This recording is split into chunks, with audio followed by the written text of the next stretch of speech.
child development women and child development এই women আৰু child ডেভেলপমেন্টৰ মাজতে আমি টপিকস লৈছো এইটো হ'ল সুসেৱা মানুহক কেনেধৰণৰ সুসেৱা দিয়া যায় এইটো যদি আমি এটা সমাধান বিচাৰো ইয়াত বহুতো সমস্যা আছে নাজমা তুমি এটা সমাধান কোৱাচোন গৰ্ভৱতী মহিলাৰ স্বাস্থ্য পৰীক্ষা ওজন টিকা আৰু শিশুৰ পুষ্টি তথ্য সংৰক্ষণ গুড গৰ্ভৱতী মহিলাৰ স্বাস্থ্য পৰীক্ষা ওজন টিকা আৰু শিশুৰ পুষ্টি তথ্য সংৰক্ষণ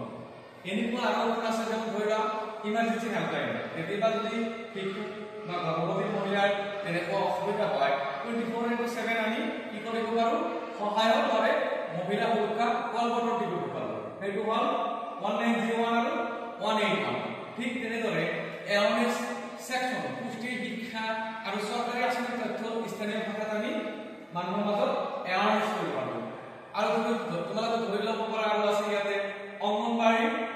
ইন্টিগ্ৰেশন অৰ্থাৎ অংগনবাড়ী কৰ্মচাৰীয়ে প্ৰত্যেক পৰিয়ালৰ তথ্যখিনি ডিজিটেলাইজ কৰি সংৰক্ষণ কৰি ৰাখিব পাৰে ঠিক সেইভাবে আমি আৰু অফলাইন ধৰি লোৱা ইন্টাৰনেট নাই যিবোৰ ঠাইত ইন্টাৰনেট নাই সেই ঠাইখিনি আমি কি কৰিব পাৰো SMS ৰ জৰিয়তে আমি তথ্য পঠাব পাৰো সংৰক্ষণ কৰিব পাৰো এই বস্তুখিনিৰ দ্বাৰা আমি কি বুজিলো যে আমি সমস্যাটোৰ সমাধান কেনেকৈ কৰিব পাৰো কি উপায়ে আমি গৰ্ভৱতী মাতৃ বা শিশুৰ সমস্যাখিনি সমাধান কৰিব পাৰো তোমালোকে নিশ্চয় বুজিছা যে মানে টপিকটো আছে আমাৰ সুসেৱা মানে মানুহৰ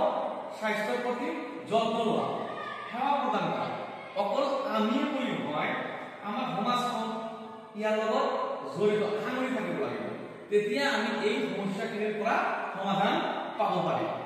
এইটো কেৱল তুমি মই অকলে চেষ্টা কৰিলে নহব আমি জাস্ট আৰম্ভণি কৰিম আমি এৱাৰনেছ কৰিম অকলে মিলি যেতিয়া আমি কামখিনি আগবঢ়াই লৈ যাম এটা সময়ত আমাৰ কি হ'ব সমাজৰ পৰা এইখিনি বস্তু নাইকিয়া হৈ যাব